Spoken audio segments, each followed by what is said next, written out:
Good evening and welcome to the Sleep to Lore series. Tonight, we will talk about The Long Walk, which takes place in a dystopian version of Maine in the near future. This story follows a group of young men participating in a grueling annual contest where the stakes are life and death. If you would like to see more of this content, please subscribe or leave a comment to help our community grow. As a new channel, every member who joins is helping to build this library of lore from the ground up. If you want to support these deep dives, click the join button below. Before we begin, I have a question for you. Have you ever gone on a very long hike or a walk that lasted several hours, and how did you feel when you finally stopped? Comment your answer below. Now let us step onto the road and begin the journey. To understand the lore of The Long Walk, we must first dissect the mind of its true architect. This wasn't merely Stephen King. It was the phantom he birthed, Richard Bachman. King describes this not as a simple pseudonym, but as a directed delusion, a psychological splintering where the mask began to grow its own flesh. Bachman became real to the author, a grim New Hampshire dairy farmer nursing whiskey and solitude, existing in a separate mental geography. When the public exposed the secret, King felt Bachman didn't just fade. He was murdered by the sunlight of disclosure, a vampire side of the author's soul shriveling in the glare. Here lies the terrifying distinction between the two men. King typically writes of a world where, despite the horror, good mostly triumphs. Bachman, however, is the eternal reign, the unchecked eye that whispers, "The shadows are always long." In Bachman's universe, the happy ending of The Running Man is a suicidal crash into a skyscraper that kills thousands. It is a state of mind defined by low rage, sexual frustration, and zero comfort. Though King tried to bury this dark half, the ghost refused to stay dead, eventually clawing its way back to right the regulators. Ultimately, the importance of being Bachman is the ability to access the coldest corners of the human heart.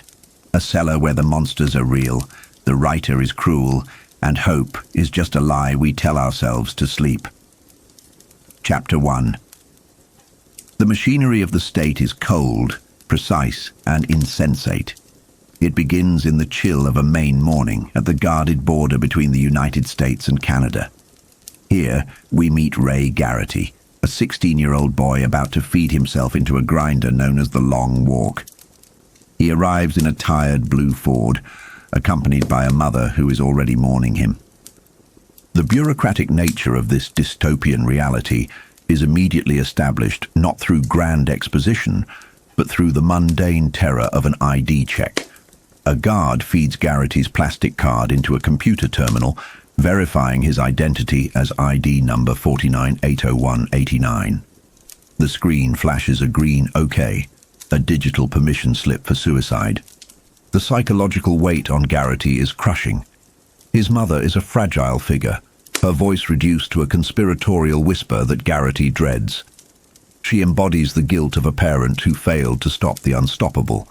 While Garrity forces himself into a mask of brutal stoicism, he shuts her down, refusing her pleas to back out because the back-out date has passed. To turn back now would be to face the squads. He chooses the certainty of the walk over the unknown horror of the totalitarian enforcement arm. It is a decision driven by teenage bravado and a terrifying resignation to fate. As other boys arrive, we see the social dynamics of the doomed forming instantly. There is Peter McVrise, scarred and muscular, possessing a cynicism that suggests he knows exactly how dark things will get. There is Hank Olson, masking his terror with bravado and jokes, treating the event like a track meet rather than an execution. There is Art Baker, a quiet, polite Southerner. And then there is Stebbins, a skinny, solitary figure in purple pants eating a jelly sandwich. Stebbins is an enigma, already separating himself from the herd not by speed, but by a terrifying, silent composure. The antagonist of the piece, the Major, arrives with the punctuality of death itself. He is a society-supported sociopath, a man whose eyes are hidden behind reflector sunglasses, making him a faceless void upon which the boys project their fears and awe. The Major offers no grand speech, merely a reminder of Hint 13, conserve energy. The boys are issued their numbers. Garrity is 47, McVree's 61, Olson 70. They are given food belts and canteens. The dehumanization is complete. They are now livestock with numbers, lined up for the slaughter. At 9:20 a.m. the Major's hand drops. There is no gun, no whistle, just the silence of 100 boys stepping off in unison. They are walking into the spring sunshine, monitored by a half-track vehicle equipped with radar dishes. The rules are absolute. Fall below 4 miles per hour, and you receive a warning. You get 30 seconds to correct your speed. 3 warnings are allowed. If you slow down a 4th time, you get a ticket. The term is a sterile euphemism for death, though the reality of it hasn't yet shattered the morning calm. Strategy immediately comes into play. Stebbins, the boy in the purple pants, intentionally lags behind, taking a warning right at the start. It's a psychological gambit. He is testing the boundaries, feeling out the exact edge of the machine's tolerance. It unnerves the others. Meanwhile, a boy named Gary Barkovich establishes himself as the group's irritant. He claims to have a plan, antagonizing the others with a sharp-tongued intensity that suggests he intends to win by purely fueling himself on hatred. As the miles tick by, the surreal nature of the event creates a strange cognitive dissonance. The sun is warm, the road is paved, and spectators begin to line the route. Garrity, labelled Maine's own by the local crowd, falls victim to the adrenaline of celebrity. A pretty girl with a sign cheering for him rushes the road. In a moment of teenage impulse, Garrity kisses her and grabs her, momentarily forgetting the radar dishes. He receives a warning. It is a jarring reminder that normal human interactions, lust, joy, excitement, are fatal liabilities here. He has burned a lifeline for a fleeting moment of connection. The group moves on, shedding layers of clothing as the day warms. McVree's warns Garrity against reliance on others, stating clearly that while they are friends now, he will not stop to help him fall. It is the first crack in the camaraderie, a necessary hardening of the heart. They are all walking toward a single survivor, and every boy beside Garrity is technically his murderer. Chapter 2. The walk settles into a rhythm, and with it comes a delusion of immortality. A walker named Harkness, number 49, begins taking notes in a journal. He tells Garrity and the others that he intends to write a book about the long walk when he wins. The dramatic irony is thick. Harkness is banking on a future that statistically does not exist. The other boys mock him, but Harkness represents the human inability to truly process the finality of death. He believes he is an observer, a narrator, rather than a participant in a death march. As they pass the 6-mile mark, the physical reality of the walk begins to intrude on the mental game. They cross bridges and pass through small towns where the spectators are gathering. The crowds are not mourning, they are cheering. The long walk is the ultimate spectator sport, a national obsession fueled by the suffering of children. The boys are heroes, but they are also sacrifices. Then, the abstract threat becomes visceral. A boy named Curly, number 7, develops a Charlie horse in his leg. It is a mundane injury, something that would end a football game or a track meet. Here, it is a death sentence.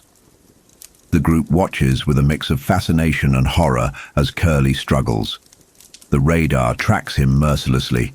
He receives his warnings in rapid succession. The psychology of the group shifts. They do not slow down to help. They cannot. Instead, they watch the spectacle of Curly's panic, his realization that his life is ending because of a muscle cramp. Curly screams that it isn't fair. He is right, but fairness is not a variable in the long walk. The soldiers on the half-track do not hesitate. 4 carbine shots ring out, shattering the pastoral silence. Curly is executed on the spot, his head destroyed. The brutality is sudden and absolute. There is no ceremony, no pause. The ticket is punched. The reaction of the remaining walkers tells us everything we need to know about their survival instincts. Stebbins steps in Curly's blood, leaving a red track on the pavement, yet he does not break his stride or his expression. He acknowledges the gore only as a physical obstacle. Garrity, however, is shaken. The reality of the ticket has stripped away the adventure.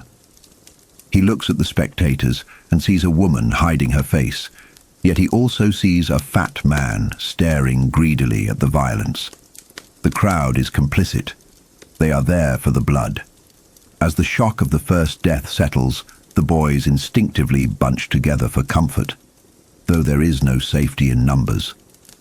They discuss the mechanics of survival. McVries reveals he is carrying raw hamburger in his pack for energy, a primal animalistic choice of fuel that contrasts with the processed concentrates provided by the military. The walk continues through the town of Limestone. The boys are greeted by signs, cheering families, and the major, who reappears in his jeep to offer hollow praise. He tells them he is proud, a statement that rings with sickening paternalism, given that he is overseeing their systematic elimination. A voice from the back, likely Stebbins, whispers, "Diddly shit," cutting through the major's propaganda. Fatigue begins to compound the fear. The road is endless, and the weather is turning. Thunderheads build in the distance, promising rain and misery. But the next victim doesn't fall to the weather. He falls to a fatal error in equipment. Word spreads through the grapevine that Ewing, number 9, is in trouble. Ewing made the catastrophic mistake of wearing sneakers. The law of the walk is specific. Sneakers cause blisters. Ewing, a black boy from Texas, is walking on feet that have become bloody pulp. The racism of the competitor Barkovich flares up as he sneers at Ewing's suffering, calling him a dumb nigger. It is a moment of pure ugliness that highlights how the extreme stress of the walk strips away social filters, revealing the darkest parts of the human psyche. Art Baker, usually mild-mannered, threatens Barkovich, proving that while the walk forces them to be selfish, it hasn't yet destroyed their basic moral compass. Ewing's end is inevitable. His physical strength, he is muscular and fit, is negated by the skin of his feet. He cannot maintain the pace. The soldiers descend. Ewing tries to fight, a futile gesture against the power of the state. He is restrained and shot. McVries, watching the execution, notes with a cracked voice that Ewing bleeds the same color as anyone else. It is a somber acknowledgement of their shared mortality. 2 are dead. 98 remain. The road stretches out before Garrity, indifferent to his exhaustion. The initial adrenaline is gone, replaced by the grinding reality of the miles ahead. He snaps at himself for wondering what happens to the bodies, trying to suppress the horror to keep his mind functioning. But the fatigue is setting in, and with it, the terrifying understanding that the only way off this road is to be the last one standing, or to stop walking forever. Chapter 3. The sky finally breaks open. It is 3 o'clock in the afternoon when the rain begins. Not a gentle mist, but a violent drumming downpour that turns the world into a grey, undulating curtain. For Ray Garrity, the sudden deluge is isolating. The other walkers become blurry shapes in the gloom, and for a moment he is alone in the universe. But the rain brings a strange exhilaration, washing away the sweat of the last 12 hours. It is a baptism of freezing water that momentarily shocks the fatigue from his body. The psychological landscape of the long walk is shifting as rapidly as the weather. We see the walkers retreating into their own defensive shells. Harkness, the aspiring author, seals his notebook in plastic. Barkovich dons a yellow vinyl rain hat that makes him look like a sullen lighthouse keeper. Stebbins, the enigma in blue, hunches over, protecting the last half of a jelly sandwich. This sandwich is a bizarre totem of his survival strategy. While others eat to fuel their bodies, Stebbins hoards his sustenance. a grim reminder of his intent to outlast them all. As the storm passes into a drizzle, the physical toll manifests in terrifying new ways. Olsen, the boy who once bragged about being raring to rip, confesses that his legs feel baggy. It is a visceral description of muscle failure, the sensation of the body alienating itself from the will to survive. McVries tries to comfort him, claiming it passes, but the seed of panic has been planted in Olsen's eyes. The road demands its tithe. 2 shots ring out, followed by a third. A boy in a blue sweater and white athletic socks lies face down in a puddle. He didn't have blisters. He didn't cramp up. He simply slowed down. Here we see the brutal efficiency of the Major's rules. The cause of failure is irrelevant. Whether by exhaustion or a lapse in concentration, the penalty remains absolute. The anonymity of this death, Garrity doesn't even know the boy's name, underscores the dehumanizing nature of the event. To the squads, they are just numbers. As they march toward Caribou, the conversation turns morbid. Garrity and McVries discuss the concept of a drowning man's life passing before his eyes. It is a thinly veiled metaphor for their current reality. The long walk is a slow-motion drowning. Garrity tries to argue that money and the prize are meaningless in the face of death, but he meets resistance. The boys are trapped in a cognitive dissonance, clinging to the fantasy of the prize because the alternative is to accept they are walking toward a grave. The psychological warfare continues. Zuck, a boy who fell and cut his knee earlier, is bleeding profusely. He leaves a trail of red spots on the asphalt, a grim breadcrumb trail that Garrity finds himself following. Zuck's endurance is horrifying. He is running on adrenaline and terror, but terror has a limit. When Zuck receives his final warning, his mind snaps. He sprints. He weaves through the pack like a football player, his movements jerky and galvanic, a scarecrow in flight. He outpaces the walkers, silhouetted against the blood-red sunset, until the half-track hunts him down. The gunfire is merely a punctuation mark to his madness. The death of Zuck triggers a breakdown in Gribble, number 48. He screams for the Major, calling him a murderer. It is a futile gesture of rebellion. The Major is not there. He is an abstract deity of death, represented only by the blank-faced soldiers and their chronometers. Gribble's tantrum only earns him warnings, forcing him to stifle his rage to survive another hour. Twilight descends, bringing a musketeer moment of grim camaraderie. Garrity shares his meager food with a starving Olsen. It is an act of defiance against the competition, a refusal to let the dog-eat-dog nature of the walk completely erode their humanity. But the darkness also brings the horrors of the body. A boy named Travin develops severe stomach cramps. His humiliation is absolute. Unable to stop, he soils himself, and eventually the soldiers execute him while he is trying to relieve himself. The walk strips away dignity long before it takes life. As they enter the outskirts of Caribou, the external world intrudes. Spectators line the streets, cheering, oblivious to the boy's agony. A reporter jogs alongside, asking inane questions about how they feel. It creates a grotesque juxtaposition. The walkers are dying, yet to the world, they are merely performers in a reality TV spectacle. The crowd waves signs and drinks sodas, consuming the suffering of the boys as entertainment. Chapter 4. Caribou is a disappointment. It is just another town, another collection of lights and noise that offers no sanctuary. The only notable event is the reappearance of Percy's mom, the woman who had earlier caused a scene. She breaks through the police line, screaming for her son, only to be dragged away. It is a pathetic, cyclical tragedy that highlights the helplessness of the families involved. The walk is a machine that grinds up not just the participants, but everyone who loves them. As the lights of the town fade, leaving them in the crushing darkness of the Maine night, the psychological deterioration accelerates. The road becomes a void. A boy named Fenter, number 12, is shot while clutching a St. Christopher's medal. The religious icon offers no protection against the immutable laws of physics and the squad's bullets. The conversation in the dark turns to sex and death, the two great poles of human existence. McVry's, hiding his fear behind a mask of cynicism, claims his only desire is to survive and satisfy his carnal urges. Olsen, however, has slipped into a deep nihilism. He rants that love is a fake, reducing life to biological functions, eating, excreting, and copulating. Olsen is shedding his higher reasoning, reducing himself to an animal state in a desperate bid to cope with the trauma. Garrity, fighting sleep, drifts into a hallucinatory state. His mind recoils from the road, seeking refuge in childhood memories.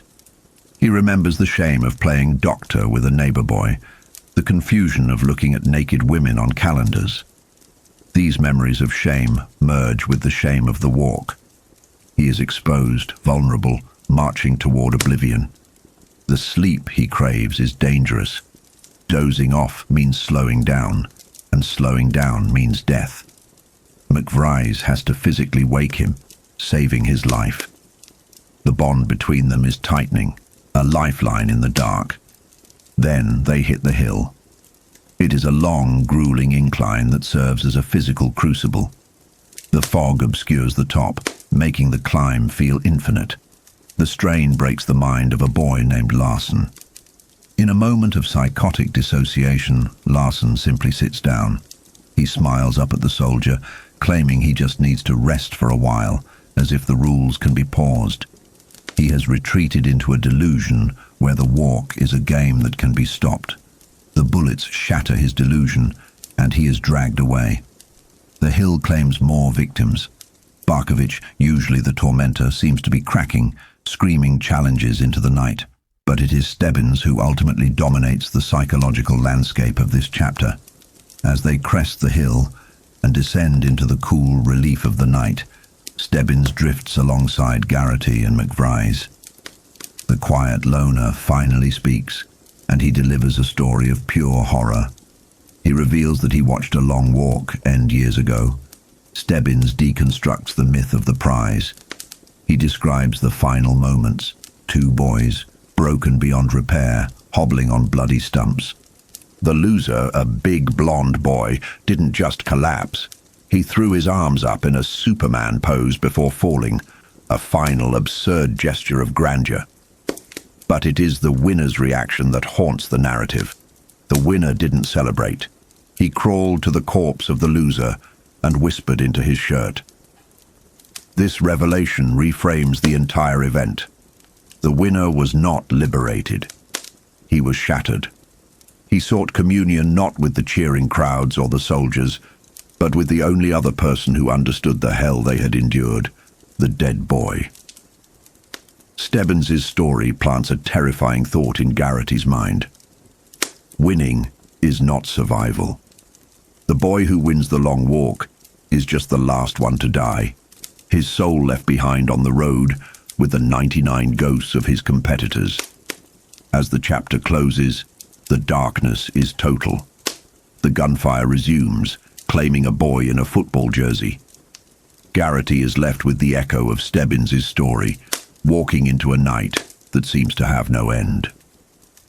Chapter 5. The psychological weight of the long walk begins to settle in as the physical reality grinds down the boy's defenses. It is 20 minutes to 10 on May 1st, and the relentless pace has already claimed 2 more victims since the boy in the football jersey fell. Garrity, however, is barely paying attention to the external carnage. He is retreating inward, conducting a grim inventory of his own deteriorating machinery. He assesses his body like a mechanic checking a failing engine. His head feels scattered, crazed by the pressure, but functional. His legs are tired, the muscles beginning to scream, but they hold. The terrifying question that haunts him is not if his legs will fail, but when his brain will decide to sacrifice them, pushing them beyond the breaking point simply to keep a bullet from shattering his skull. He realizes the duality of this torture. It is a war between the survival instinct of the mind and the biological limits of the flesh. Around him, the silence that followed Stebbins' disturbing comments is finally broken. The boys return to conversation because talking is the only proof of life they have left. They trade stories that border on the absurd and the grotesque, a desperate attempt to trivialize their situation. Pearson brings up enemas, a bizarre topic that leads to Harkness admitting his mother gave him one after a Halloween candy binge. The conversation shifts to Davidson, who spins a tall tale about getting drunk at a state fair and stumbling into a stripper's tent. Art Baker follows with a crude story about lighting farts. It's a fascinating sociological moment. These young men, walking toward death, revert to adolescent humor and locker room bravado. They are trying to reconstruct the normalcy of the high school lives they left behind just that morning, building a fragile shield of vulgarity against the darkness. But the shield cracks. As the stories run out, the laughter dies, and the reality of the road reasserts itself. Another boy, James Baker, buys a ticket. The mood crashes. Garrity's mind drifts to his girlfriend, Jan. In the encroaching gloom, she becomes more than a memory. She becomes a lifeline. They pass through a shuttered town, unnoticed by a young couple sleeping on a bench, a stark reminder that the world continues to turn, indifferent to their suffering. Garrity sees them and feels a strange repulsion at the idea that they might be dreaming of him, or that this tragedy is merely entertainment for the masses. The endurance of the group is defying logic. Olsen, who looked finished hours ago, is still marching, fueled by some invisible reserve of stubbornness. McVries, in a surreal display of domestic habit, is dry brushing his teeth. The bizarre normalcy of the act highlights the insanity of the context. At 11 o'clock, the routine is shattered by chaos. News travels down the line that a bridge ahead has been washed out. For a brief moment, hope flares, a pause, a reprieve, but it is quickly extinguished by violence within the ranks. Barkovich, the group's antagonist, begins to verbally eviscerate a boy named Rank. It is a calculated psychological assault. Barkovich goads him, insulting him, pushing him toward a break. Rank snaps. He takes a swing at Barkovich, a violation of the rules. Barkovich ducks, and Rank is warned. But Barkovich doesn't stop. He weaponizes the rules, baiting Rank until the larger boy charges him blindly. Barkovich sidesteps like a matador, and Rank goes sprawling into the dirt. The squads watch with dispassionate eyes. Rank falls, struggles to rise, and falls again. The result is inevitable. The carbines roar, and Rank becomes the next casualty. This moment marks a shift in the group dynamic. Barkovich didn't just survive, he orchestrated a murder. He yells that it was Rule 8, claiming self-defense, but the others see it for what it is. McVries, usually cynical but composed, voices the collective disgust, encouraging Barkovich to dance on his grave. Barkovich is now a pariah, isolated in a way that is dangerous on the road. Isolation breeds madness. They reach the washed-out bridge, now patched with a truck tailgate. It's a makeshift crossing that underscores the squad's determination. Nothing stops the walk. As they cross, highway repairmen watch them. One of them shouts to Garrity that he has $10 on him at 12-to-1 odds. It's a jarring intrusion of the gambling industry that surrounds this slaughter. Garrity is just a horse in a race, a statistic to be bet on. Later, McVries approaches Garrity with a question that cuts to the bone. Do you think you'll win? Garrity's answer is a terrified no. It is the first time he has admitted the likelihood of his own death. McVries agrees, confessing that he miscalculated the nature of the walk. He thought it was about physical fitness, survival of the strongest. Now he realizes the grim truth. It is a mental game. It's about the brain's ability to force the body to continue when biology says stop. He admits that when he gets truly tired, he might just sit down and let it end.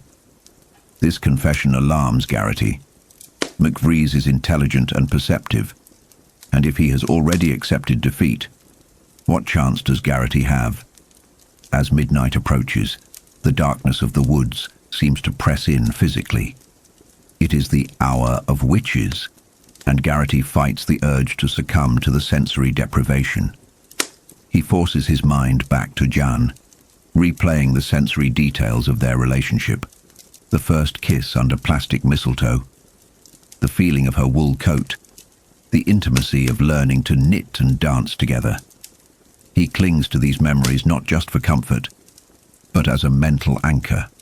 He decides he must walk to her. She is his destination. The hallucinations of fatigue begin to set in. The boundary between the road and the dreamscape blurs. They pass a farmhouse where a sign proclaims, "Garrity's our man," but the localized fame feels hollow, even embarrassing. The cheers of the spectators are surreal, disconnected from the agony on the pavement. A harmonica plays briefly, then chaos erupts again. A boy breaks mentally, screaming and sprinting off the road into the woods. The execution is swift. The juxtaposition of the harmonica playing taps and Stebbins laughing at the death highlights the fracturing sanity of the group. Stebbins is becoming an enigma, a ghost who watches and waits. The night drags on, thick and suffocating. This is the dead ebb, the lowest point of human vitality. Olsen asks the void why he ever signed up, a question that hangs unanswered. They pass through sleeping towns that feel like stage sets, unreal and flat. Garrity observes a boy in a Loden green trench coat, number 45, who has withdrawn completely into a catatonic state.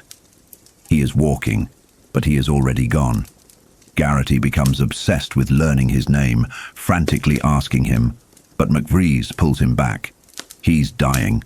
McVrees says, "Don't bother him." The boy falls, rises, and falls again. When he finally buys his ticket, he remains nameless to Garrity, a symbol of the ultimate erasure the walk promises. Chapter 6. It is 3:30 in the morning. The dead ebb, the tide of life, is at its lowest.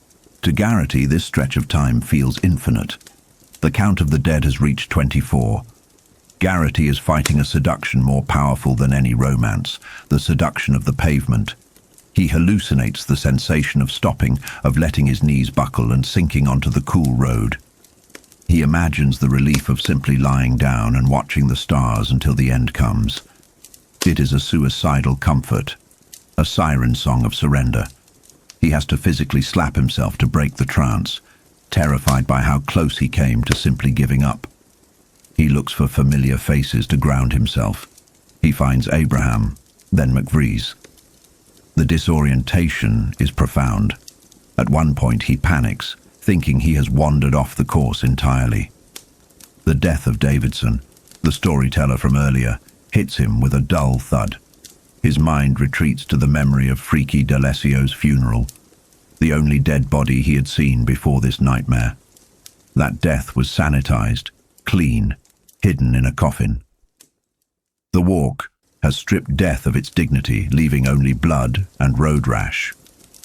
Dawn begins to break at 4:00 a.m. The arrival of light is a spiritual transfusion.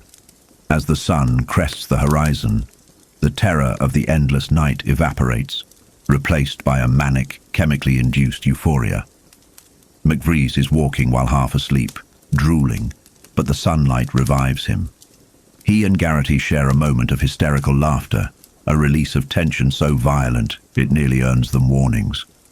They laugh at their own filth, at the absurdity of their existence. It's a dangerous high, born of exhaustion and relief. They discuss the betting pools, the realization that billions of dollars are changing hands based on their suffering adds another layer of dystopia to their situation. They are commodities. Olsen, however, is immune to the banter. He has become a husk, responding to jokes with bitter nihilism. The camaraderie is fragile. A simple knock-knock joke about the Major escalates into a near-fatal breakdown for McVrees. When the joke turns to the Major's sexual habits, McVrees snaps. The suppressed rage at the authority figure, the architect of their torture, boils over. He begins screaming at the soldiers on the half-track, challenging them, spitting on the vehicle. He is begging for a bullet, courting suicide by cop. Garrity acts on instinct. Despite the every-man-for-himself nature of the walk, he intervenes. He shoves McVry's, physically breaking his confrontation with the squads, taking a warning himself to save his friend. It is a pivotal moment of humanity in an inhumane system. McVry's is shaken, sullen, claiming the whole thing is a fake and that everyone loses in the end. He has glimpsed the existential void behind the Major's sunglasses. Stebbins, ever the observer, predicts the Major's arrival. He understands the psychology of the walkers better than they understand themselves. He notes that the boys don't truly hate the Major yet. They are still in the phase of awe, and he is right. When the Major's jeep roars past at 5:30 a.m., Garrity finds himself cheering along with the others. It is a reflex, a conditioned response to power. Only a few, like McVry's and Barkovich, refuse to clap. Garrity feels a wave of shame immediately after, realizing how deeply the indoctrination runs. The terrain changes as the morning progresses, the woods giving way to the ugliness of commercial strips, used car lots and gas stations. The spectators are thicker now, awake and cheering. The tension shifts to regionalism when Collie Parker, a tough kid from Illinois, mocks Maine. He fights with Garrity, calling the state a wasteland. It's petty, territorial aggression, but it serves as a distraction. Garrity defends his home, but internally he clings to the image of Jan. She is the only geography that matters. The chapter closes with a sequence of agonizing suspense involving Harkness, the boy who planned to write a book about the walk. Harkness develops a cramp. The physical betrayal is sudden. He takes off a shoe to massage the foot, a risky maneuver. As he tries to resume walking, he fumbles the shoe. The scene plays out in slow motion. Harkness is hopping on one foot, trying to retrieve his loafer while the squads raise their carbines. The guns track him, moving up to the firing position, then lowering as he gains a step, then raising again. It is a dance of death. Garrity and the others watch, breathless, rooting for him not out of altruism, but out of fear. Harkness is part of their magic circle, and if he falls, the circle breaks. Harkness manages to jam his foot back into the shoe and surge forward, escaping the bullet by mere seconds. He survives, but the event leaves a residue of terror. The margin for error is non-existent. The sun is up, the day is bright, but the shadow of the guns remains absolute. Chapter 7. As the long walk stretches into the blinding reality of morning, the psychological landscape of the competitors begins to shift. We are no longer looking at a unified group of boys, but a fracturing collection of individual tragedies. Garrity finds himself drawn to Scram, the large, moose-like boy who seems to possess a simplicity that the others lack. Scram isn't fascinating because of his intelligence, which is admittedly dim, but because of his domesticity. In a contest defined by isolation, Scram is defined by connection. He is married. Scram reveals his backstory with a kind of sunny, unburdened pleasure. He dropped out of school at 14, not out of rebellion, but out of a pragmatic assessment of his own limitations. He chose to work, to marry his wife Kathy, and to build a life early. There is a terrifying normalcy to Scram's motivation. He speaks of a future child, of having $700 in the bank, of a simple life in Phoenix. He believes in the prize not as a mythical grail, but as a college fund for a child yet to be born. It is a heartbreaking naivety. Garrity listens, stunned by the realization that Scram, the odds-on favorite in Vegas, has entered a death march to pay for a delivery room bill. The mundane financial pressures of the real world have driven him into this surreal nightmare. The conversation is interrupted by the visceral horror of the road. A boy nearby suffers a convulsion. It isn't a quiet slip into unconsciousness. It is a violent, snapping rejection of life. The boy thrashes, making mindless sheep-like sounds, foaming at the mouth. It serves as a grim counterpoint to Scram's dreams of the future. The biological machine breaks down, the warnings chime, and the rifles fire. The walk does not pause for seizures. As they crest a hill, the view opens up to the Haynesville woods, a lush green expanse that Scram admires with the reverence of a desert dweller. But the beauty is deceptive. The heat is rising, turning the road into a skillet. The spectators are changing too. We see the first true intrusion of sexual energy into the death march, a collision of Eros and Thanatos that King often explores. Two girls in a sports car parked by the road spark a frenzy. Gribble, a walker already fraying at the edges, breaks. Driven by an atavistic, desperate lust, he rushes the girls.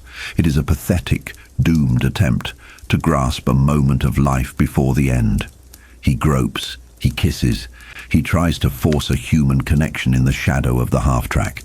But the clock is God. Gribble runs out of time. He stumbles back to the road, weeping not just from fear, but from the excruciating physical pain of unfulfilled arousal, blue balls in the crude vernacular of the boys. Humiliated, physically cramping and mentally broken, Gribble falls. He is shot while clutching himself, a wretched end that underscores the total dehumanization of the walkers. Garati is left with the disturbing, intrusive memory of the girl's willingness, a reminder that to the crowd, the walkers are already essentially dead objects of fascination. The group dynamics continue to curdle. Harkness, the boy who planned to write a book about the walk, burns out. There is a dark irony here. The chronicler is erased before the history can be written. The boys react with a mixture of callousness and fatigue. Baker, the southern boy, tries to lighten the mood with a story about his undertaker uncle, a tale that spirals into absurdity about cremation and superstition. It's a defense mechanism. If they can joke about the disposal of bodies, perhaps they can distance themselves from their own mortality. But not everyone can distance themselves. Olsen is beginning to detach from reality. He is not merely tired, he is hollowing out. He begs the soldiers for rest, his voice a craven drone that embarrasses the others. Olsen is becoming a ghost while still walking, his dignity evaporating with every step. Then comes the suicide of Percy. Percy's death is significant because it is a reclaiming of agency. He doesn't fall, he doesn't cramp, he chooses. He steps off the road toward the woods with the calm demeanor of a birdwatcher. The description here is almost beatific. As the soldier raises his rifle, Percy stands frozen at the woodline, struck by a moment of ecstatic acceptance. He is shot, and the blood splatters his shoes, transforming him from a boy named Percy into a piece of tragic art. Before he collapses, this triggers a hysterical reaction in McVry's. He begins a manic, blasphemous prayer, blessing the chunky peanut butter and the flies on the Lord. It is the laughter of the abyss. The mental strain is tearing them apart. Abraham threatens violence, terrified by McVry's crack-up. Garrity has to intervene, pleading for peace. They are disintegrating. As they pass the 80-mile mark, the external world intrudes again. They encounter a refrigerator truck driver who gives them the finger. It's a jarring moment of hostility. The walkers are usually treated as heroes or martyrs, but to this working man they are a traffic obstruction. This triggers a discussion about the squads, the sinister government enforcers of this dystopian reality. We learn that Garrity's father was squadded for his political dissent, dragged away in the night. Baker reveals his own brush with the law, involving night riding and cross-burning, a confession of past racism and shame. We see that these boys are not blank slates. They carry the sins of their fathers and their own past guilts. Stebbins, the enigma at the back of the pack, finally speaks to the nature of the spectacle. When Garrity questions the behavior of the crowds, Stebbins offers a chilling insight. The spectators are consumers of death. He compares the walk to the gladiator games or public executions. The crowd isn't there to support them. They are there to taste the proximity of death, to feel more alive by watching the boys die. Stebbins dismantles the idea of the walkers as heroes. To him, they are just animals in a cage, and the smartest people are the ones watching, not walking. Chapter 8. The milestone arrives. 100 miles. The psychological pressure cooker explodes as they pass beneath a banner celebrating the Century Club. The road, once lined with scattered onlookers, is now a wall of noise. The crowd has become a singular, roaring entity. It is a sensory assault. Garrity, who has been holding himself together with tenuous discipline, suddenly cracks. The catalyst isn't pain, but absurdity. Seeing the grotesque enthusiasm of the crowd, a fat woman being crushed, a man with his fly open, the sheer madness of the celebration, Garrity begins to laugh. This is not joyful laughter, it is a physiological rejection of the situation. He laughs until he cannot breathe, until his legs buckle. He is dying of hysteria. In a moment that defines their complex relationship, McVries saves him. McVries literally hauls Garrity up, slapping him, verbally abusing him, forcing him to find his footing. It is a violent act of mercy. Garrity is warned. He is stumbling, but he survives. The aftermath of this rescue reveals the deep fissures in the group. Olsen, who is now a walking corpse with doorknob eyes, hates McVries for it. Olsen wanted to see Garrity fall, perhaps because misery loves company, or perhaps because every death buys the survivors a little more time. The jealousy of the dying is a potent force. As the adrenaline fades, the walk settles back into its grinding rhythm. McVries and Garrity, now bound by this debt, drift together. To distract from the pain, Garrity asks McVries about the scar on his face. What follows is a deconstruction of the romantic backstory. McVries tells the tale of Priscilla and the pajama factory. It is a gritty, unglamorous story of working-class struggle in New Jersey. He describes the noise, the dust, and the smell of the factory, contrasting it with the fading illusion of his love for Priscilla. The relationship didn't end in tragedy, but in economics. She made more money than him. She was obsessed with savings. He was failing at his piecework quotas. The resentment built until it exploded in a pathetic, violent confrontation, where she cut his face with a novelty letter opener. McVries strips away the nobility of his own suffering. He admits that he was cruel, that he baited her, and that his presence in the walk is not a grand romantic gesture. He is here because he has nothing else, because his life felt like a failure long before he stepped onto the road. He tells Garrity that the idea of doing this for love is a lie. They are all just drifting towards suicide. The brutality of the walk reasserts itself with shocking suddenness. A red-headed boy ahead of them stops. He is done. He tries to escape, not to the woods, but by climbing the half-track itself. The response is mechanical and merciless. A soldier smashes his hands and the boy falls. What happens next is perhaps one of the most gruesome moments yet. The half-track does not stop. The boy falls beneath the treads. The machine grinds over his legs. The screams are inhuman. The boy is still alive, screaming about his feet, which are no longer there. The horror of it sends Garrity into a near-fugue state. He begins babbling about his girlfriend Jan, about a future with 4 kids and a collie, trying to build a wall of words against the reality of the boy dying in the dust behind them. He retreats into the fantasy of a normal life to keep from screaming himself. McVries, cold and cynical, cuts through the panic. He questions Garrity's dream. He challenges the reality of Jan, suggesting that Garrity is clinging to a delusion just as much as McVries clung to his failed romance. And then, as the red-headed boy is finally put out of his misery by a bullet, McVries drops the final hammer blow on Garrity's worldview. Garrity admits he doesn't know why he is walking. McVries looks at him with a pity that is more devastating than hate. He tells Garrity the ultimate truth of their situation, a truth that goes beyond the physical pain or the miles. The tragedy isn't that they are dying. The tragedy is that they have been tricked. "You've been had," McVrae says, and in that moment, the true horror of the long walk is laid bare.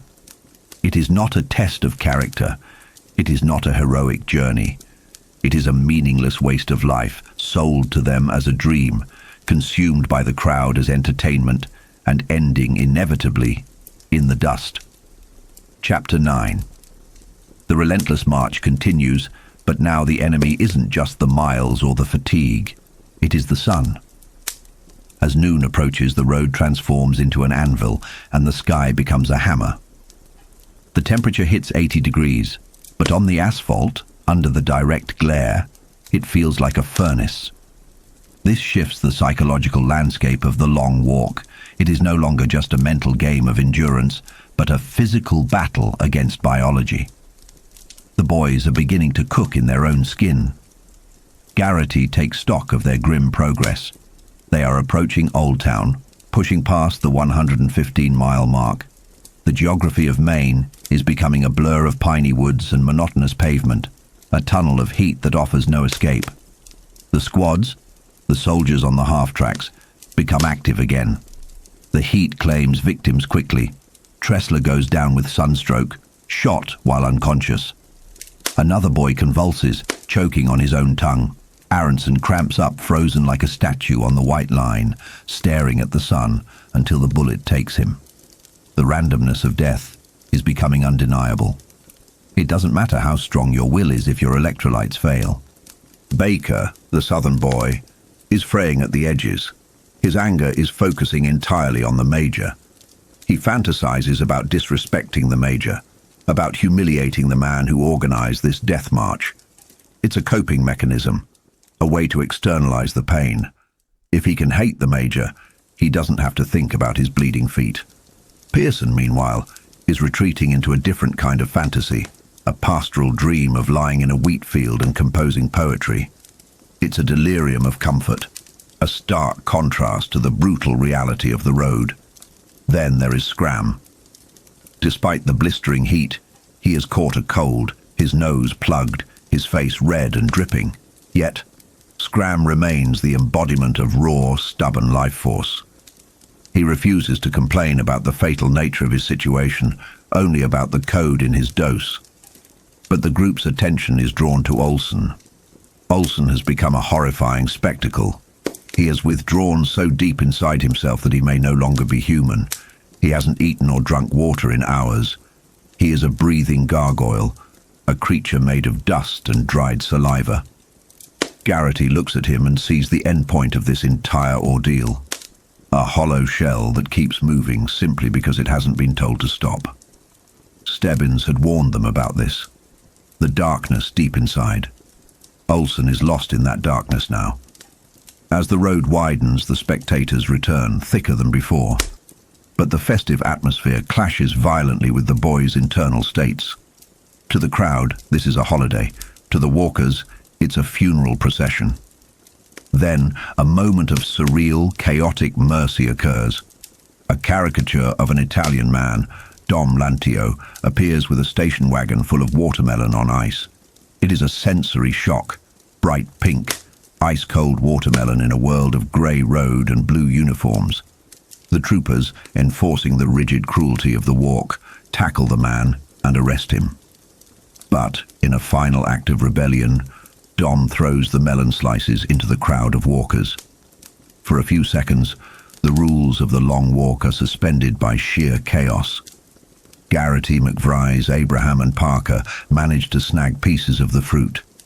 The sensation of the cold juice is almost orgasmic, a reminder of the life they are losing. It brings a manic, hysterical joy to the group. They laugh and curse the soldiers, momentarily reclaiming their humanity through the simple act of eating stolen fruit. Even amidst the death, the taste of sugar and ice offers a fleeting resurrection. Stebbins notably takes nothing. He remains the observer, the ascetic who needs no comfort. The weather, however, is as capricious as the major. The oppressive heat breaks, but it swings violently in the other direction. Thunderheads gather. and a boomer of a storm rolls in. The temperature plummets and the rain brings hail. The physical assault on the boys shifts from heat stroke to battering ice. Jensen, panic-stricken by the stinging hail, runs blindly in circles until the soldiers cut him down. The elements are whittling the group down one by one. As the storm fades to a cold drizzle, the conversation turns morbid. Baker talks about his aunt who enjoyed funerals, and then, with a chilling specific detachment, discusses his fear of being buried underground. He talks of New Orleans crypts and rats that eat through coffins. It is a glimpse into the Southern Gothic nightmare that Baker carries with him. He isn't afraid of death itself, but of the indignity of the grave, of the rats getting to his eyes. It's a specific gnawing phobia that highlights how each boy is haunted by his own unique spectre of mortality. Chapter 10. Night falls, and with it the cold settles deep into their bones. They have walked into their second night. The rain has stopped, leaving the air distinct and chilly. They are halfway through now, 50 boys down, 50 left. The psychological weight of this milestone is heavy. They are walking on the razor's edge of survival. Garrity is struggling with the numbness in his feet and the stabbing pain in his arches. He feels like the mermaid from the fairy tale, who traded her tail for legs that felt like walking on knives. Every step is a choice to endure pain. In the darkness, Stebbins moves closer to Garrity, continuing his role as the grim philosopher of the walk. He points out Olsen again. Olsen is still there, a silhouette of exhaustion. Stebbins offers a terrifying theory about human endurance. The difference between being tired and being exhausted. He uses the metaphor of a mule and a carrot. As long as the mule wants the carrot, it is merely tired. When the mule stops caring about the carrot, it becomes exhausted. Olsen, Stebbins argues, has lost the carrot. He has no hope, no desire, yet his body continues to function like a machine. He is a biological automaton, severed from his mind. Stebbins urges Garrity to watch Olsen closely, claiming it is the secret of life and death. If you can reduce yourself to pure mechanics, if you can detach from the fear of death, you can keep going. But it is a horrifying lesson to learn. As they near Old Town, the crowds swell. The lights of the town appear like a mirage. They cross a bridge, and suddenly they are faced with a massive, steep hill. It is a physical wall. The boys' legs are jelly, their lungs are burning. The collective struggle up the incline is the only thing that matters. Pain becomes the entire world.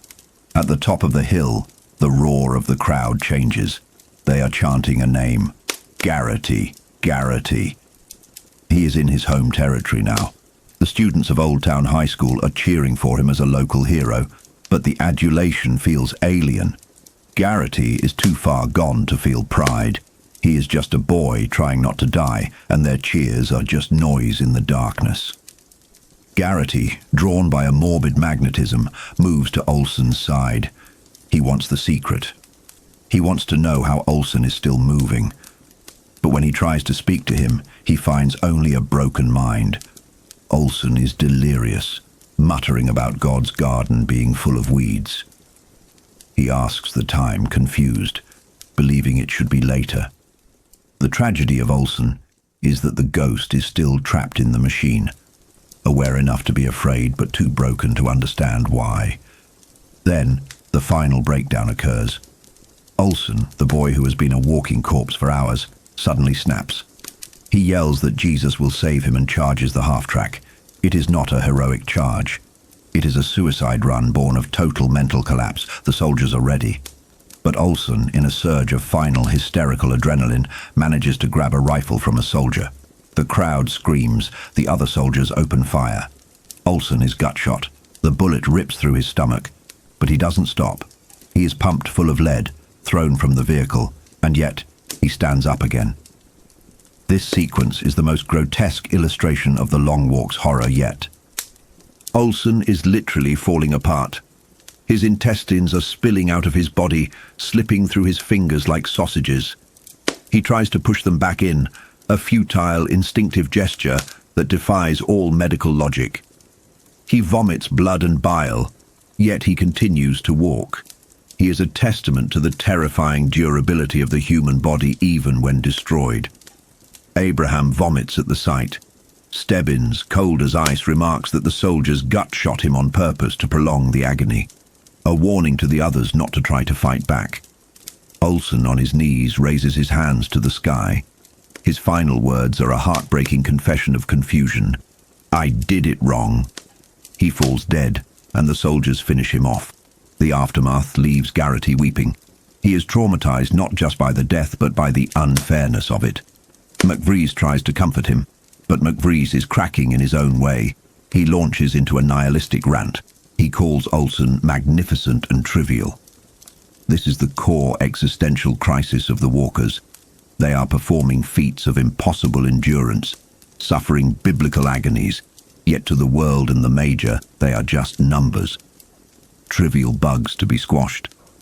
The chapter ends with the group trudging through the night, traumatized and exhausted. Garrity dozes as he walks, drifting into a dream state to escape the reality of Olsen's spilled guts and the relentless, meaningless road ahead. The crowd continues to cheer his name, but the sound has lost all meaning. It is just noise in the void.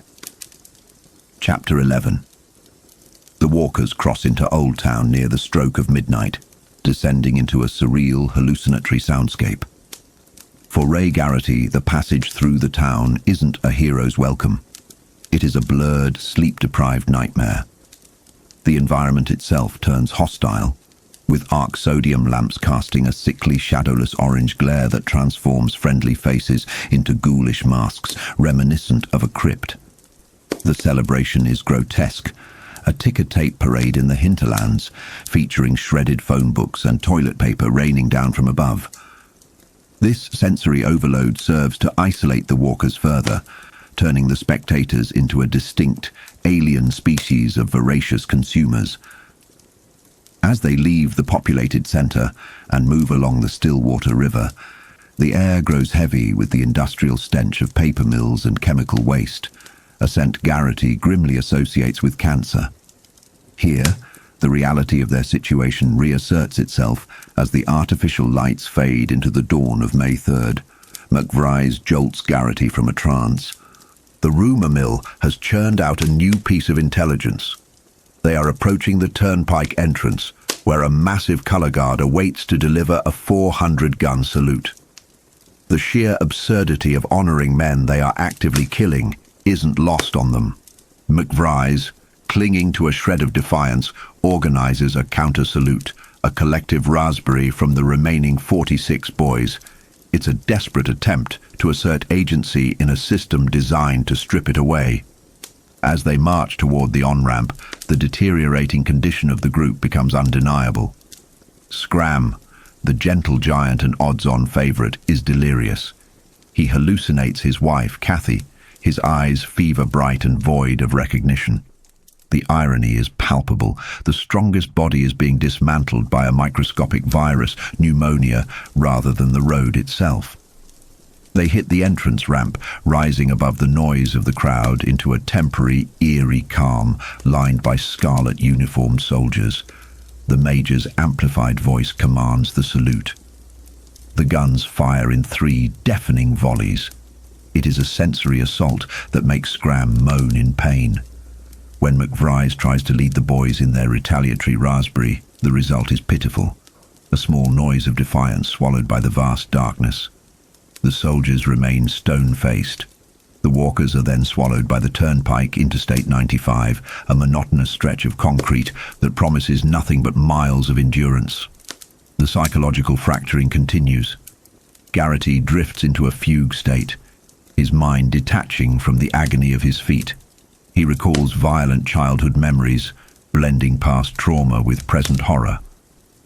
The reverie is shattered when a boy, not Barkovich though he looks like him, is ticketed and killed.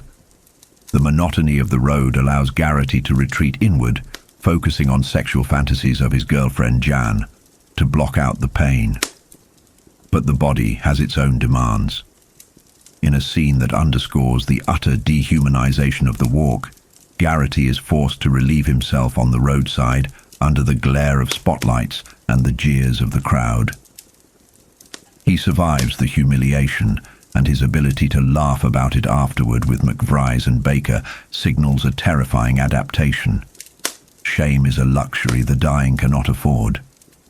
The chapter closes with a revelation about the Leather Boys, Mike and Joe. Baker reveals they are Hopi brothers, possibly giving context to their stoic endurance. The group settles into the rhythm of the turnpike, the crowd becoming a blur of white noise and bizarre signs, while Garrity's dreams are haunted by a droning voice, asking if he is experienced, a question that blurs the line between the major and the darkly philosophical Stebbins. Chapter 12. Morning returns, and with it, the cold reality of attrition. It is 9 o'clock on May 3rd. The walkers have survived the night, but Scram is rapidly fading. The pneumonia has taken hold, his lungs sounding like a flooded engine.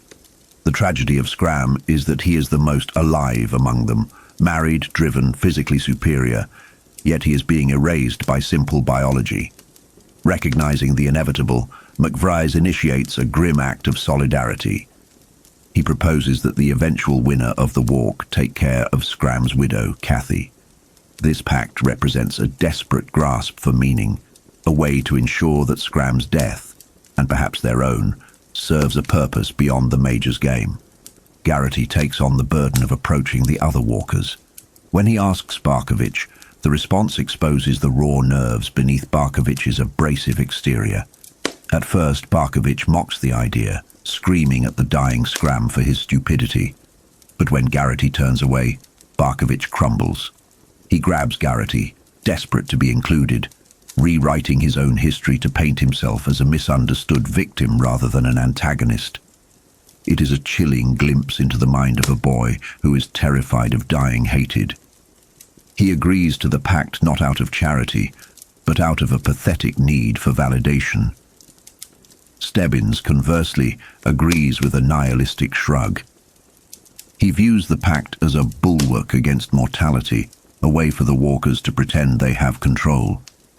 He dismantles the sentimentality of the gesture, suggesting that such philanthropy is merely a way for the doomed to leave a legacy where they otherwise have none. The climax of the chapter arrives with heart-wrenching dignity. Scram, realizing he can go no further, thanks the group for their promise. He is calm, possessing a clarity that the living lack. He speeds up to join Mike and Joe. The Hopi brothers are also finished. Mike is suffering from severe cramps, and Joe refuses to abandon him. The three confer in a language the others don't understand, forging a private suicide pact. Together, they turn toward the crowd.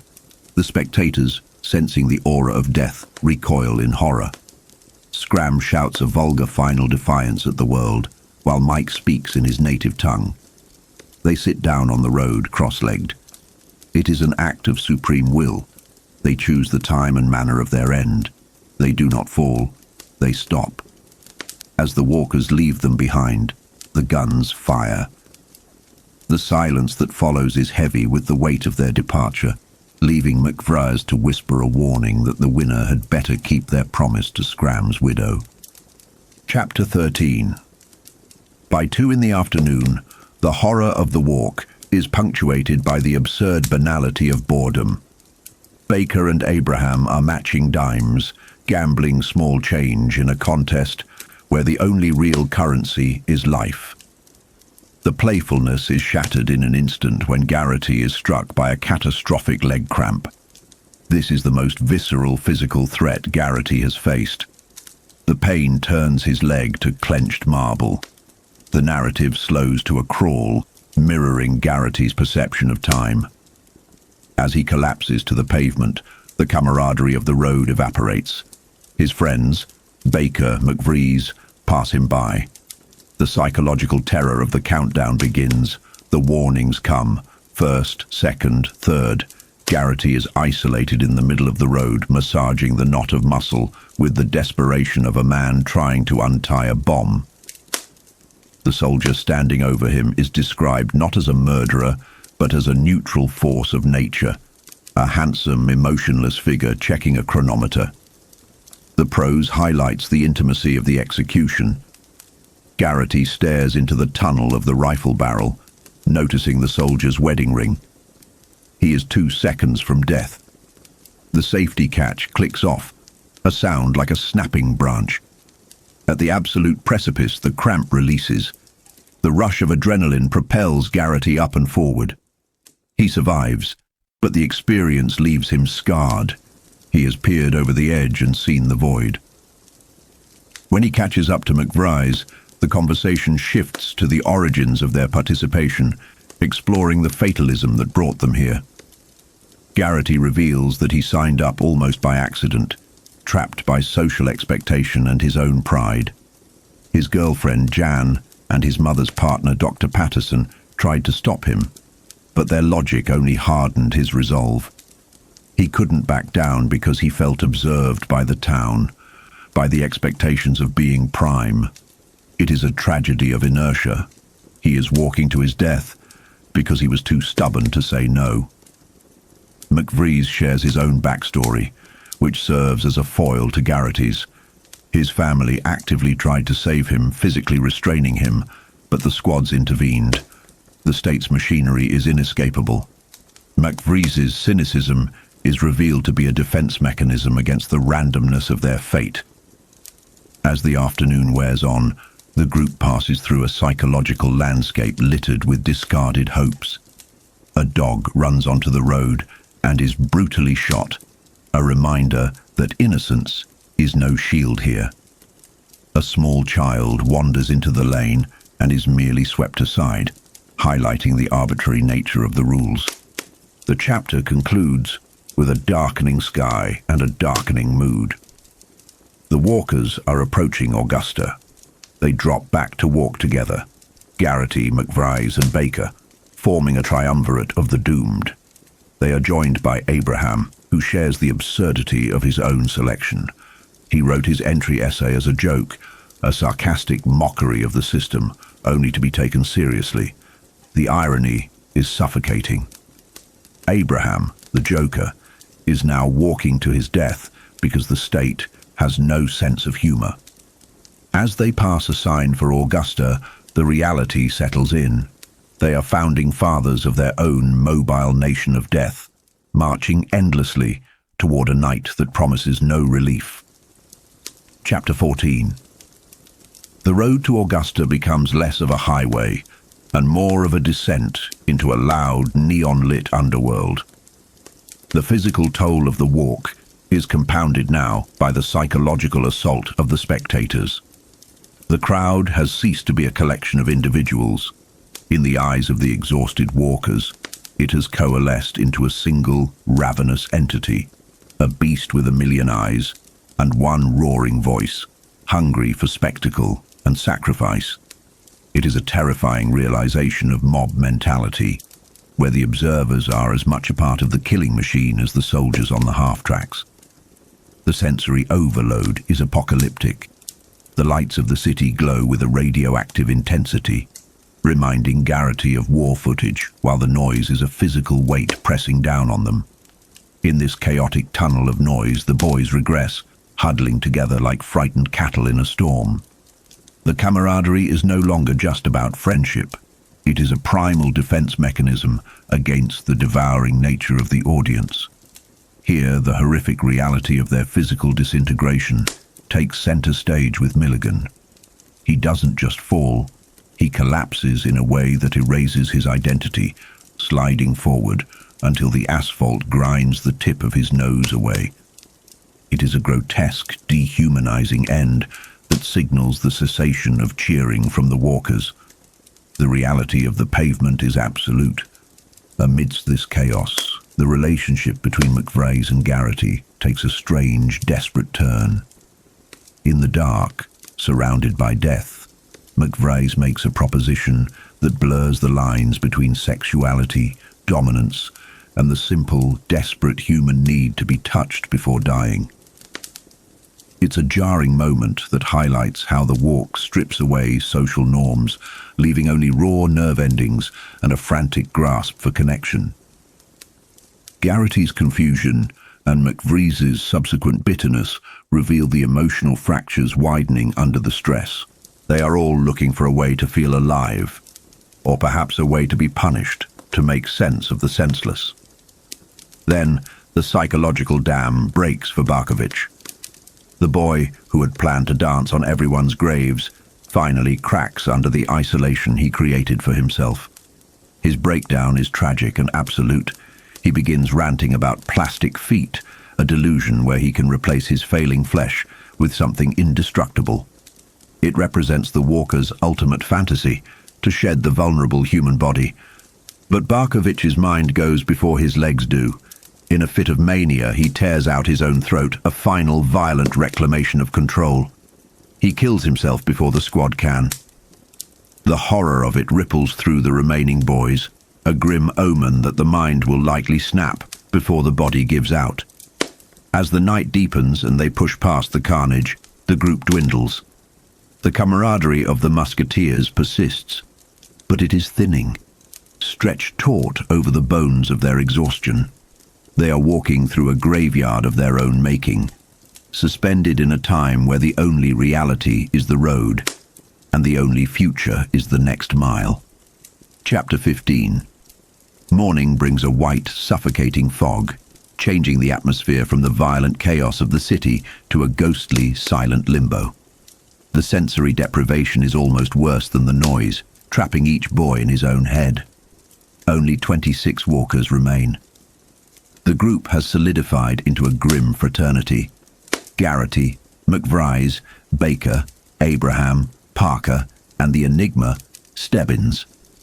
Stebbins continues to serve as the grim oracle of the group, dismantling Garrity's hopes with surgical precision. As they approach Freeport, Garrity's hometown, Stebbins taunts him, suggesting that the reunion with his girlfriend and mother will be a hollow, managed spectacle. Stebbins acts as the voice of cynical reality, challenging the romanticized heroic narrative Garrity is trying to cling to. He forces Garrity to confront the possibility that his motivations are immature, stripping away the comfort of the hometown hero fantasy. The physical degradation escalates when Garrity loses a shoe. It seems a small thing compared to death, but in the context of the walk, it is a catastrophe. He is forced to shed the other one, leaving him barefoot on the abrasive road. The image of the shoe being fought over by the crowd, like a holy relic, emphasizes the fetishization of their suffering. Garrity is now walking on his own raw flesh, a vulnerability that brings him closer to the earth and to the end. Baker, meanwhile, begins to drift into the past, reciting a litany of small, beautiful memories, fishing, reading, falling in love. It is a process of life review common in the dying, a retreat into the before because the now is unbearable. The arrival in Freeport is the emotional climax of Garrity's journey, and it plays out exactly as Stebbins predicted, a nightmare of exposure. The town is not a sanctuary, it is a trap. The familiarity of the streets clashes violently with the presence of the squad and the baying crowd. When Garrity finally spots his mother and Jan, the encounter is not a relief, but a source of agony. He is nearly drawn off the road, his desire for comfort overriding his survival instinct. McVree's saves him again, physically restraining him from running into the arms of his family and the bullets of the soldiers. It is a violent intervention, a complex act of friendship that looks like cruelty. Garrity is forced to leave the people he loves behind, their faces twisted in panic, realizing that by bringing them here, he has only implicated them in his torture. The realization hardens him. He hates the crowd, he hates the soldiers, and in a way, he hates the loved ones who are witnessing his degradation. He walks out of his hometown, leaving his soul behind, dragged forward by the relentless momentum of the race. Chapter 16. The psychological disintegration spreads like a contagion. Tubbins falls victim to religious psychosis, screaming about the whore of Babylon, his mind fracturing under the pressure to find a spiritual reason for their suffering. But it is Collie Parker who provides the final explosive act of rebellion. Parker, who has been harboring a quiet rage, finally snaps, but he does so with lethal purpose. In a shocking break from the passive suffering of the other walkers, he storms the half-track, killing a soldier. For a brief, electrifying moment, the power dynamic shifts. Parker stands atop the machine of their oppression, rifle in hand, screaming for the others to join him. It is a call to revolution, a desperate plea to turn the walk into a war. But the conditioning is too deep. The others are too broken. They stare in confusion, unable to process the possibility of fighting back. Parker is gunned down, his rebellion crushed instantly, dying with a curse on his lips. His death underscores the absolute power of the major system. Resistance is futile, and the only way out is death. Following this violence, the remaining musketeers, Garrity, McVrees, Baker, Abraham, make a silent, grim pact. They agree to stop helping each other. This isn't an act of selfishness, but a mercy. They are acknowledging that the end is near, and that dragging a dying friend forward only prolongs the agony. It is a return to the law of the jungle, a resignation to the inevitable. As night falls and the rain begins, the atmosphere turns funereal. Baker, the gentle soul of the group, begins to hallucinate, but his delirium is morbidly specific. He talks of a lead-lined coffin, a desire to be sealed away perfectly from the rot of the world. It is a heartbreaking insight into his state of mind. He doesn't just want to stop walking, he wants to be unmade, to be protected from the corruption of this reality forever. They cross the border into New Hampshire, and the contrast between their suffering and the world around them reaches its peak. Fireworks explode, bands play, and the sky lights up in celebration of their slow deaths. It is a grotesque carnival, highlighting the society's obsession with death as entertainment. To the walkers, the celebration is a fever dream, indistinguishable from their hallucinations. Garrity's mind begins to slip, populated by visions of Cheshire cats and his father. The barrier between sleep, wakefulness, and madness has dissolved. Yet the guns keep firing. Abraham, the tough joker, is reduced to a coughing, crawling wreck. His death is slow and devoid of dignity, crawling on the wet pavement like an animal before collapsing. As dawn breaks on the final day, the group is decimated. McVrees is a husk, physically broken. Stebbins, however, moves up, revealing his reserve of strength, lurking like a predator waiting for the final kill. The walk has stripped them of everything: shoes, shirts, dignity, sanity, leaving only the raw will to take one more step. The road is empty of friends now, populated only by ghosts and the waiting guns. Chapter 17. As the dwindling group of survivors trudges toward the Massachusetts border, the psychological barriers finally shatter. Stebbins, the enigma who has haunted the rear guard for hundreds of miles, breaks his silence. In a moment of twisted revelation, he exposes the engine driving his relentless pace. He is the Major's illegitimate son. Stebbins views himself not as a competitor, but as the rabbit in a greyhound race, a mechanical lure designed to make the dogs run faster, yet never meant to be caught. His plan is a dark Oedipal fantasy. He intends to win the prize solely to force his father to acknowledge him. It is a chilling insight into the walk's manipulation, suggesting that even the strongest walkers are merely cogs in the Major's cruel machine. The horror of the crowd intensifies as they cross the state line. The spectators are no longer just witnesses.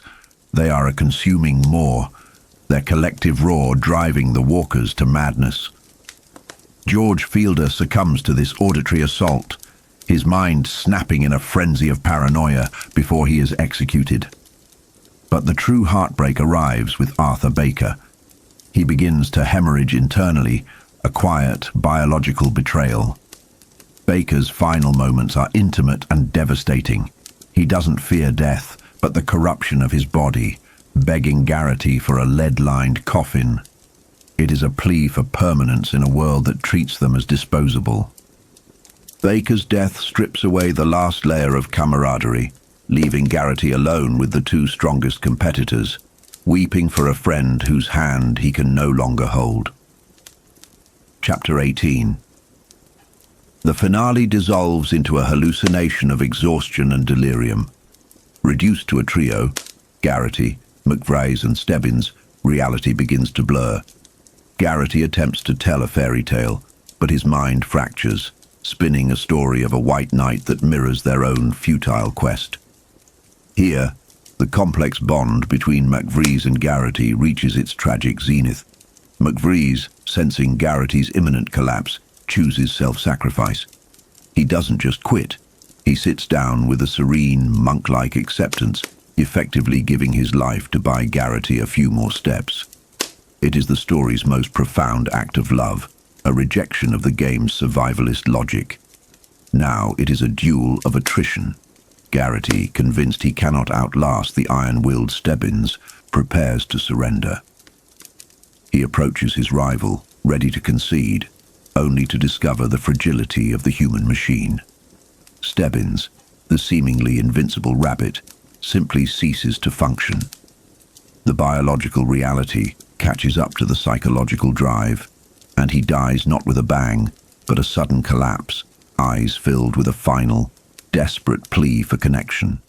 Garrity is the winner, but the victory is a hollow nightmare. The Major approaches to grant the prize, but Garrity's mind has shattered.